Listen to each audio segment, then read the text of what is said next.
yung pinapakaabangan natin mga bossing. Ito na ho, mga boss, no? Ito na yung Tariela at Marcoleta. So, ipapakita muna natin, mga bossing, yung usapan nila at sagutan nila doon mismo sa Congress, no? The chair. Okay. Yes, sir. Thank you. Thanks, sir. Please proceed. You said that you did not say that I am a traitor, but it is in the social media. Did Walang sinabi. Si J. Tariela na traidor tong si Marcoleta. Wala akong nabasang ganun. Kasi po may file tayo niyan eh.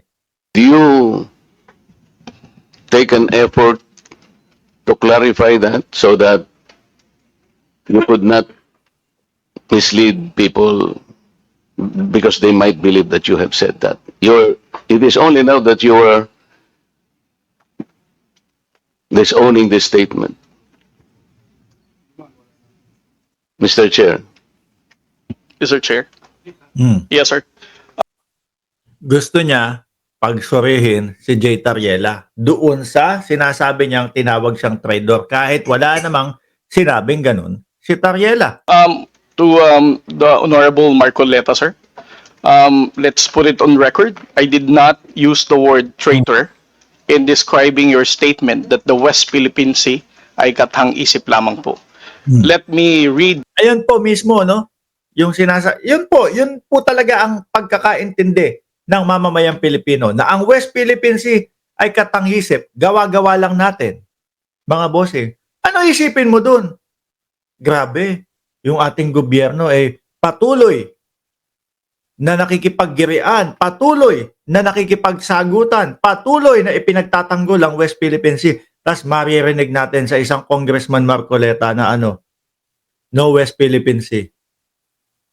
Katang isip o gawa-gawa lang nating mga Pilipino yan. No, sabi ni Venus na high blood ako kay Marcoleta ng cambio ang salita ni Marcoleta. Ikaw nagsabi West Philippine Sea katang isip lang. May video copy kami. My post on X. I stand by the statement of President Bongbong Marcos when he said ang West Philippine Sea ay hindi kathang-isip natin lamang. Ito ay atin, ito ay mananatiling atin hanggang nag-aalab ang diwa ng ating minamahal na bansang Pilipinas. Hearing someone claim that the West Philippine Sea is merely a fabrication of the Philippine government, which is yun yung sinasabing katang-isip lang natin itong mga Pilipino. No? is a disservice and an embarrassment to their entire party, the organization he belonged to, and even their own family. How can the one face the younger generations today and tell them that our exclusive economic zone to the west of our archipelago is non-existent, effectively giving up the fight to assert their rights as Filipinos in the West Philippine Sea? Mr. Chair, walang binanggit po doon na ikaw ay traidor. Although, nasa sa taong bayan na yun kung paano nila iintindihin yung kanyang mga sinabi. Di ba? Yung iba pwedeng isipin, traidor nga itong si Marcoleta. Which is hindi na po sakop ni Tariela, mga bossing. Ako, kung yung binasa kong yun, kay J. Tariela, mga kababayan, kay Commodore, maisip ko, oo nga, no. Trader nga itong tao to. Wala na, out na si Tariela doon. It's up to you kung ano yung pagkakaintindi mo doon. sinabi ko ba na katang-isip ang West Philippine Sea? Hindi. Nako. Iikot pa si Marcoleta. Kaya, mga bossing, ginamit yung word na yon na katang-isip. Ano po? Dahil ang mismong sinabi ni Marcoleta, gawa-gawa lang natin mga Pilipino ito. Ano po katumbas yun? Magkatumbas lang yun. Diyo ba? Magkatumbas lang yun. Gawa-gawa lang natin. O nagkakatang isip lang tayo na meron yan. Gawa-gawa nyo lang yan na meron yan. Anak natin. Lulusot pa. I cannot recall, Mr. Chair. Hindi, kasi ang salita mo dyan, merong nagsabing katang-isip. Sinabi ko ba na katang-isip Gawa-gawa lang ng mga Pilipino. Gawa-gawa lang nating mga Pilipino yan. ang West Philippine Sea? I said I stand by the statement of the President. I did not mention you said it, sir. Meron kang katang-isip na sinabi dyan eh. Yun yung sinasabi ni Tariela, mga bossing. Di ba? I stand by doon sa sinabi ni Pangulo. Hindi niya mismo sinabi na sabi ni Marcoleta katang isip. Pero yung pagkakasabi talaga ni Marcoleta, mga bossing, about doon sa gawa-gawa lang ng mga Pilipino o nating mga Pilipino yan, parehas lang po ng ibig sabihin yan. Oh, ang isang lawyer po, kapag ka natatalo na sa diskusyon, magwo-word by word na yan. Sasabihin, oh, sinabi ko ba yung katang isip? Hindi nga yun. Oh, di wala ko sinabing ganun. Pero yung sinabi mo, katumbas lang nun. Di ba? Whom are you referring that? No, sir. The katang-isip, Pupunta na siya doon. Pupukusan niya yan. Kasi yan lang yung pwede niya maging way out. No? Na wala siyang sinabing katang isip. Itindigan niya yan. phrase was the President's statement during his SONA. I just merely restated the statement of President Bongbong Marcos Kaya nga, when he you are now delivered it to SONA. Kaya mo lang nilabas yan after I said that there is no such thing as West Philippine Sea. But that is in context of the fact that it is not yet registered in the international. Siguro ko kung marirecall ni Jay Tarieta, ni Jay Tariela, mga bossing, Tarieta, sabi ko. Marirecall ni Jay Tariela, mga bossing, yung sinabi ni Marcoleta na gawa-gawa lang po natin yan. Yun po yung kasing ibig sabihin nun. Di ba? Gawa-gawa lang nating mga Pilipino na meron yan. Katang isip lang nating mga Pilipino na meron yan. Hydrographic Organization. Alam mo, Commodore, ang procedure. Tama. Mr. Chair? No, you have to answer, Mr. Chair. Alam Yes, mo sir. yung procedure kung paano maitatala, kung paano natin papangalanan ang isang karagatan na tayo ang may-ari. You know the procedures, right? With respect to the 19th Congress who passed You the have Republic to Act answer my question, 12064, Mr. Chair. the Philippine Maritime Zones Act, sir, the West. Kindly repeat your question. You know, Commodore, the procedures on how we can register the name of a maritime area that we control or that we believe it is ours. You know the procedures on how Yes, to sir. register. Okay. So, ano na po ba, nakarehistro na po ba, nairehistro na po ba natin yung West Philippine Sea? Sir, with regard to your question, there must be a legislation and then submit it to the international. Oo nga, meron na po Hydrographic tayong Organization. legislation. Yes, As a sir. matter of fact, nagagawa na po yung Congress. Kailangan po talaga yon. Yes, sir. Nagpasimula tayo sa administrative order pero kulang yon. Kaya nga po ang Congress gumawa para tulungan po kayo. Okay, sa ngayon po, sa tagal na po ng proseso, yun po yung dapat ninyong palagi. Narinig niyo po, siya mismo siya mismo ang nagsabi nung sinabi niya na nung sinabi ko there's no such West Philippine Sea. Ano po ang unang iisipin ng mamamayang Pilipino doon? No? Walang West Philippine Sea. Ngayon, yung usapan, unti-unti niya nang iniuusog papunta po doon sa pangalan na lang. Di ba? Pangalan, yung doon sa pangalan na lang. Oh, nakarehistro na ba tayo para gamitin natin ang West Philippine Sea? Mga boss chief amo, sir, unang-una sa atin, siya na po ang mismong nagsabi, ilalaban natin yan. Sa atin ang West Philippine Sea.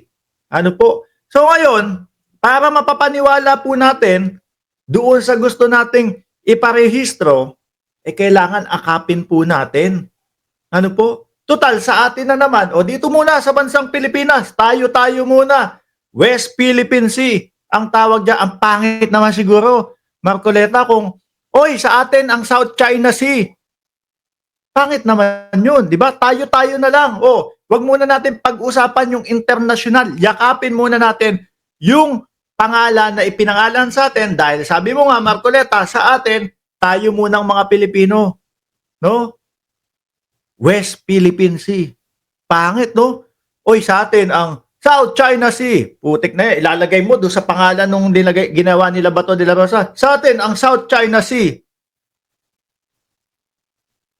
Baka pagtawanan lalo tayo niyan. Tingnan mo tong mga Pilipino na to. Ang hihina ng utak. No? Sabi nila sa kanila ang South China Sea. Tingnan mo yung pangalan mismo sa kanila. South China. O paano nila sasabihin kanila yan? Di ba? Yakapin muna nating mga Pilipino. Mga bossing. Pero, uulitin ko po, hindi yaan yung mismong pinag-uusapan. Kundi po yung mismong binitawan na there's no such as West Philippine Sea. Kung sinabi niya, walang pangalan na West Philippine Sea. Hindi po iisipin ng mamamayang Pilipino. Di ba? Oh. Yung gagawin. Kailangan lahat ng lakas natin gamitin, maparehistro po natin. Pero ngayon, hindi pa nakarehistro. Tama po. Oh, for sure yung kasama na yung sa lakas na sinasabi ni Marcoleta na ipamukha natin na eto na yung gusto natin pangalan. Eh kung mismo tayo po ang hindi yumayakap at pauulit-ulitin natin, South China Sea, South China Sea. Eh wag na, okay na. Tanggap nyo naman. South China Sea naman pala tawag nyo. Okay na yan. Di ba? Walang lakas. Para lumakas, ipamukha natin sa kanila, o eto na, tanggap na ng Pilipino. Again, sir, answer your question. Please. Steps by Commodore, step. sandali. Yes, sir. Please answer the question directly. The question calls for a yes or no. No, sir. If it's in IHO, yes to legislation. Sinasabi ko yung IHO because this is the only world body that officially names a particular area of the sea. Kaya sa konteksto po ng pinag-uusapan natin, kaya ko lang nasabi, sapagkat hindi pa po nakatala, we need the international community to recognize a part of our own. Yun lang Boy, cambio talaga, no? po ang punto doon, Mr. Commodore. So kung hindi pa po nakatala, tama po ako, hindi ba? No, sir. Mali. You are inconsistent. Well, ayaw palusutin si Marcoleta. No, sir. I did not say that you're correct. I will not agree that you are correct. West Philippine Sea is our exclusive economic zone. Kasi siguro, mga kababayan, naiisip ni Jay Tariela ni Commodore, no? Malamang pag sinabi ko na tama siya, ganito gagamitin niya sa campaign niya. Ano? Ay, nako. Ay, Mr. Chair, wala tayong dispute that. Sinasabi ko na nga sa iyo, yung sinasabi nating West Philippine Sea is our own exclusive economic zone. Yan na. This is ours. You and I should fight for it until the last drop of our blood. Ang sinasabi natin dito, kagaya ng nire-request ng CICC, let us educate our people sapagkat ang alam ng mga tao, lahat tayo, ang alam natin, nakarehistro na. Ang sinasabi ko, hindi pa po nakarehistro. Ikaw ba pwede kang mag-enroll sa isang eskwela nang hindi ka nag-register, nang hindi ka nag-enroll? You answer my question. Of course, sir, there is a Kaya nga, legislation. Malayo yun. Napakalayo ho nun, mga kababayan. Natural, malamang hindi talaga. Pero eto, ang pinag-uusapan, hindi naman po pagpaparehistro to na tipo bang kailangan i-accept, no? Sa ngayon po, unahan na natin, West Philippine Sea, tanggap po ng mamamayang Pilipino, tanggap po ng gobyerno, tanggap po ng Pilipinas. No, ngayon, irehistro natin. Hindi naman po ito kagaya ng eskwelahan na kailangan rehistrado muna bago mo pag-aralin yung bata. Di ba? Dito, ipamukha muna natin sa kanila na ito ang gusto natin pangalan dyan. Pag matatag na yan, paparehistro na po namin. Ito na po. No? Ang layo nung sinabi ni Marcoleta. Gumamit pa ng eskwelahan. Magkaiba ho.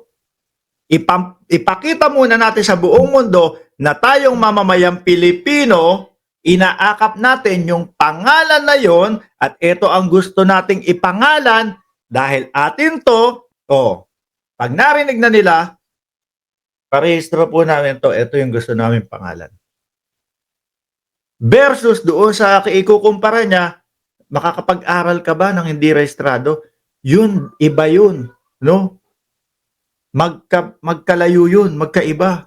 Kaya hindi pa nakarehistro, Mr. Chair. This is the only point.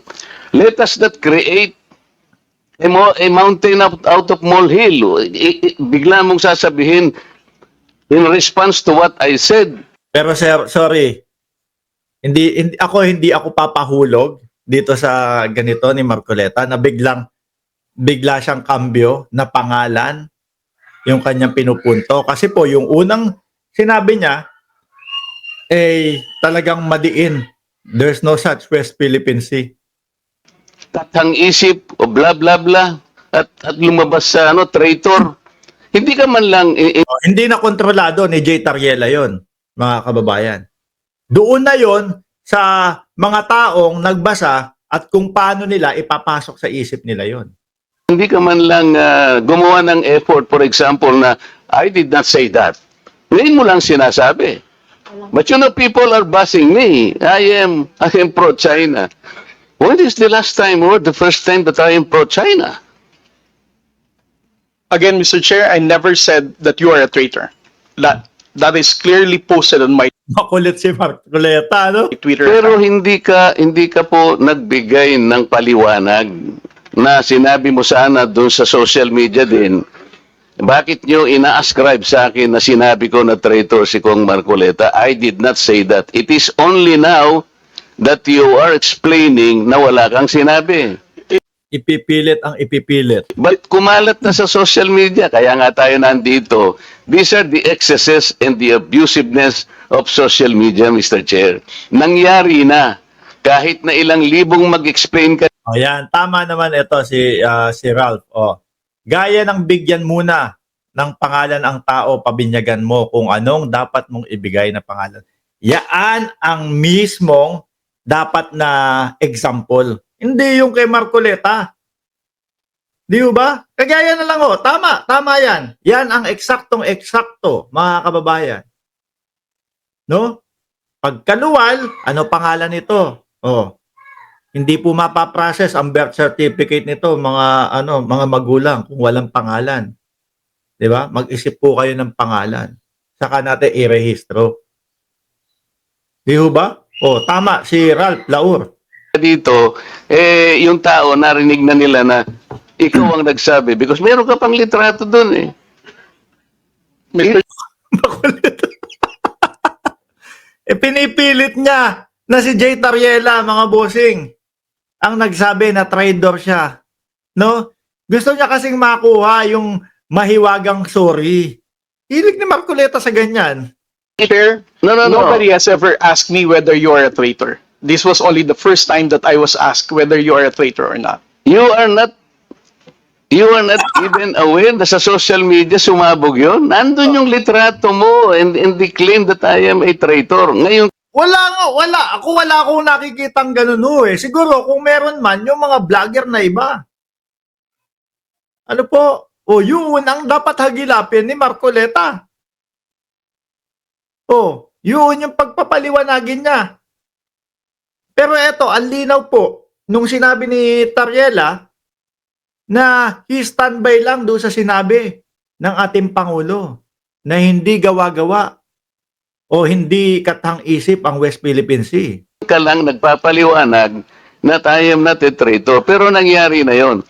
Mr. Chair, I don't think that I'm under in any obligation to respond to all those social Okay, media Mr. posts Chair. by bloggers, Now, social media influencers to tell them that Mr. they're Chair. Tama ho. Ano? Siya muna. Sabi niya wala siyang obligation. Finish your statement. Yes, sir. Mr. Chair, Honorable Marcoleta, sir, I think I'm no under obligation to tell all the social media influencers, to bloggers, defend your name, tell them that you are not a traitor. Again, I did not mention that you are a traitor. Those words did not come from me. Why would I go to the extent of defending you when you are running for Senate? I might as well be interpreted. Yan, nababasa. ni Jay Tariela, mga kababayan, na posibleng etong mga kataga na sasabihin niya, eto, sinusuportahan ako ni Tariela. Di ba? That's running for supporting somebody for public office. Mr. Chair, clarifying something that is wrong is Have not the floor, political. please. Thank you, Wala siyang ika-clarify, ang kulit pala. Anak ng tinap... ang kulit pala nito. Siguro lagi itong siguro lagi napapagalitan to ng judge. Kung nagpa-practice to nung kanyang pagiging lawyer. sir. Commodore, tinatanong lang ni Honorable Marcoleta that merong lumabas kang statement. Siguro, binigyan ng interpretation ng ibang vloggers Yan. at nasabi na traitor si Mhm. Honorable Marcoleta. Ang tinatanong niya is, unang-una, alam mo ba ito na gano'n na nangyari? Would you know? No, sir, because when it became a social media popular post, I was not here in the country. I was actually in the official business outside.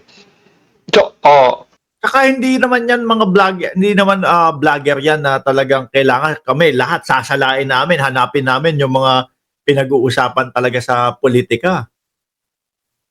Di ba? Oh. so when did you come to know about this? Sabi ni JQ, traitor ang intindi ng public. Eh di traitor si Marcoleta. Finish. I only came to know about it when Congressman Marcoleta called me gago and mangmang Ayan. in one of his interviews. So when was that? Yan.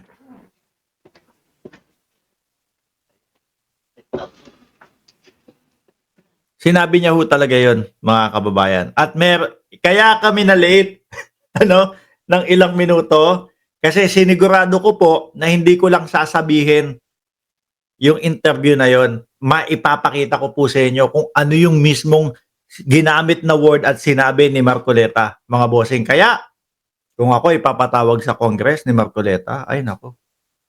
Lahat ho yan dadalin ko, mga kababayan. During his interview last February 10, huwag tayong magpagago at magpaka-ignorante katulad ng Commodore na yan. Mhm. So, Pakinggan niyo po yung sasabihin ni Marcoleta kung paano niya po ilulusot yan, ha? at that point in time, ang tinatanong kanina ni Honorable Marcoleta na merong misinterpretation doon sa iyong statement sa social media. Yes, sir. And you did not bother na i-correct man lang yun. Yun ang dinadrive ni Honorable Marcoleta eh. O kaya, wala nga, sinagot na ni Tariela na wala. Kasi hindi na siya kailangan umextend pa doon sa mga umintindi at yung mga nagpakalat na sinabi, traitor. Dahil sila yung nakaintindi nun eh. Ang sinabi niya lang naman is, tumitindig ako sa sinabi ng Pangulo na hindi katang-isip ang West Philippine Sea. Di ba? O ngayon, narinig ng mga vloggers, yung mga vlogger, ibinlag, trader pala tong si Marcoleta eh. Labas na si Tariela doon.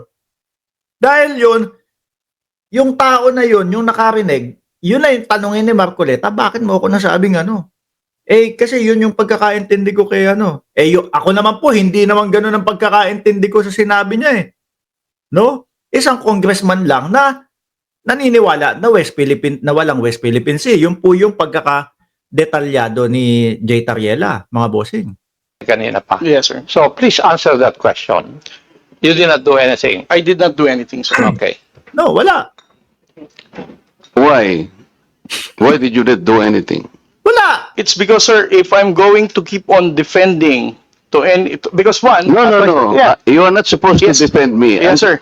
Because If as I it is said, true, Mr. Chair, that he did not call me traitor, but it continues to be there. And to Pero mo, sa bibig pa lang ho ni Marcoleta, alam mo na yung sagot eh. Hindi mo ko tinawag na traitor. Pero, yung umiikot sa social media, traidor ako. So, ibig sabihin, cut na yun kay Tariela. Doon na lang sa mga nagsasabi na traidor ka. Doon ka na pumunta. Di ba? Be consumed by the public through the social media, I think it is his responsibility to deny it if it did not come from him. That is all I was asking. And I think this is not too big for him to do. Yun lamang eh. Yeah, but he admitted that he did not do anything. Yun na nga, that's why I'm asking why is it not important to you to correct something that did not originate from you? Walang i-correct. Dahil mismong galing po kay Marcoleta, mga kababayan, there is no such West Philippine Sea. At hanggang dun lang naman yung ikinumento ni J. Tariela. It's because, Mr. Chair, the only time I learned about that was when I heard about your interview calling me Gago and Mangmang. Why would I even defend you if you're calling me Gago? As a commissioned officer of the Philippine Coast Guard, being a spokesperson, calling me Mangmang, not knowing what I'm saying. But up to Hindi man lang na-appreciate yung pangangalaga nila sa Pilipinas. Actually, if you will read that context, How would I even the act defend of you? doing it Sandali, is the one that is Papasukin gago, mo muna di ba? Yung ganon, not necessarily the person eh. Eh sabi ko nga sa'yo, kung kinorek mo man lamang yun, because it continue to be there in the social media, Ay ko correct. Mr. Chair, yun ang nakakasama sapagkat people, hindi ko naman sinabi talaga yun. Mamamatay siya because it came from you. Pero pag hindi mo sinabi at you continue to be silent, akala ng tao, sinabi mo. So that is the problem, Mr. Chair. And I think we are hearing this in order to correct the Wala pong i-correct, mga bossing. Para ho sa akin, walang i-correct. misconception and misinformation because it continues to spread. Dahil po yun yung pagkakaintindi ng mamamayang Pilipino. No? Labas na si Marcoleta, si Tariela. Oh, If you get the point, Commodore, Mr. Chair. Mr. Chair, again sir, kung bakit ko po hindi binawi ay dahil nalaman ko lamang po itong balita na ito na nag-spread siya nung nagpa-interview po kayo na ginagago niyo po ako. As a human being, how would I defend somebody na ginagago po ako sa public interview? correct. Di ba? Pakinggan nyo mismo yung sasabihin ni Marcoleta. Mr. Chair, kung titingnan mo yung konteksto ng pagkakasalitan, hindi ikaw ang ginagago. Ayan na, hindi ikaw ang ginagago. Sinasabi ni Marcoleta. Kung pakikinggan mo o titingnan mo yung konteksto ng pagkakasalita na yun, hindi ikaw yung ginagago. Ikaw ang ginagago. Ang sinasabi ko rito, let us defend our own nang hindi tayo nagiging gago o kaya nagiging emotional. Ah, It's actually Iba na ho, mga kababayan. Yan po yung hinihintay ko kanina pa eh. Kaya po, ang nakapaskil dyan sa ating thumbnail, sinungaling na naman po, pwede po bang i-content kapag ka nagsisinungaling po ang congressman? Pwede ba yun? Ano? O bakit? Ulitin ko, atras ko lang konti bago ko ilabas yung mismong interview niya. Binawi ay dahil nalaman ko lamang po itong balita na ito na nag-spread siya nung nagpa-interview po kayo na ginagago niyo po ako. Ah. As a human being, how would I defend somebody na ginagago po ako sa public interview? Mr. Chair, kung titingnan mo yung konteksto ng pagkakasalitan, hindi ikaw ang ginagago. Ikaw ang ginagago. Ang sinasabi ko rito, let us defend our own nang hindi tayo nagiging gago o kaya nagiging emotional. It's actually hindi sa tao kung hindi yung act na halimbawa wala tayong ginawa o kaya sinabi natin kasi nagmumula ako, Mr. Chair, sa pagkakasabi na hindi man lang tiningnang mabuti saan ba nang galing itong narrative. O eto po mga kababayan, ipapakita ko na po sa inyo, ipaparinig ko po sa inyo yung mismong interview ni Marcoleta kung bakit po natin nasabi na iba po yung sinasabi niya doon. Kasi nungalingan na po yung sinasabi niya dito. Pakinggan nyo Inclusive economic zone, ilaban natin yan hanggang sa uling. Ito na po yung panahon na kumakambyo na si Marcoleta kasi nga nagulat ang mamamayang Pilipino na there's no such West Philippine Sea. Ngayon, kumakambyo na siya. Gusto niyang pag-usapan, ang gusto niyang ipamukha sa taong bayan ay pangalan, yung ibig niyang sabihin. Ano po? O, pakinggan nyo maigi. Patak ng ating dugo, atin yan. Pero wag tayo magpapaka-ignorante. Katulad ng Commodore na yon. Huwag tayong magpapakamangmang, magpapaka-ignorante, magpapaka-gago, kagaya nung Commodore na yon. Ano pagkakaintindi nyo ho, mga bossing? No? Huwag tayong magiging kagaya ni Commodore J. Tariela. Di ba? Iba na yung sinasabi niya. Kaya sabi ko, di ba kapag ka nagsisinungaling diyan sa Congress, pwedeng i-contempt? Ulitin natin para mas maganda, para mas swabe. Ngayon, no? i-explain ko nga sa'yo to be silent. Akala na, so that is the problem, Mr. Commodore, Mr. Chair. Mr. Chair, again sir, kung bakit ko po hindi binawi ay dahil nalaman ko lamang po itong balita na ito na nag-spread siya nung nagpa-interview po kayo na ginagago niyo po ako. As a human being, how would I defend somebody na ginagago po ako sa public interview? Mr. Chair, kung titingnan mo yung konteksto ng pagkakasalitan, hindi ikaw ang ginagago. Hindi ikaw ang ginagago. Di ba? Ikaw ang ginagago. Ang sinasabi ko rito, let us Huwag tayong magpakagago. Kagaya nung Commodore na yan. Ano pagkakaintindi nyo doon? Gago para sa kanya, si Commodore. Hindi pala niya naiintindihan patak ng ating dugo, atin yan. Pero wag tayo magpapaka-ignorante. Katulad ng Commodore na yon. Hindi Biruin mo, ikaw yung Commodore, ikaw yung tagapagsalita, tapos sasabihin ka, ignorante, mangmang, gago. Huwag tayong magpapakagago, kagaya nung Commodore na yon. Di ba? pala niya naiintindihan na hindi pa siya nakasulat sa mapa ng mundo ng karagatan. Hanapin niya doon at pag Ito po, yung dinuduktong ni Marcoleta, hindi pa po nakasulat sa karagatan. Ano niya na lang yan, cambio niya na lang yan. Kasi sa umpisa pa lang ho, mga kababayan, alam na natin talaga, no, na ang pagkakaintindi natin doon sa kanyang sinabi, there is no such West Philippine Sea, walang West Philippine Sea, gawa-gawa lang ng Pilipino yan. Nakita niyo ho, mga boss? Kaya ako dapat, wag lang, gastos lang kasi, no? Pero kapag kayong talagang no choice, Mark Ramos, pinapatawag ka ni Marcoleta, sinabihan mo daw siya sinungaling. Dadaling ko lahat yan. Sasabihin ko, pwede ba ako mag-play? Kung bakit ko nasabi sinungaling. Sabi niya dito sa Congress, ganito, hindi si Tariela ang ginagago. Tapos yung sa interview niya, wag niyong paniwalaan niyang mangmang, ignorante, gago. Kagaya ng Commodore na yan. Di ba? Ay, nako. At yan po, mga kababayan, ang tingin ko, no?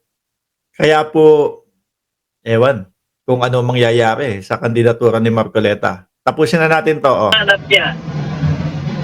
hanapin niya at magkita kami dalawa. Kung makikita niya, ipamukha niya sa akin. Kapag hindi niya nakita sa mapa ng karagatan ng mundong ito, mag-resign siya bilang Commodore sa wala kang naiintindihan.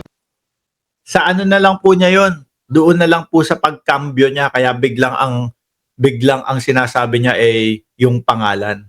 Sa umpisa po, publiko ng mamamayang Pilipinas, ang pagkakaintindi po ay walang West Philippine Sea. Galing po kay Marcoleta. Maraming salamat and God bless po sa ating lahat.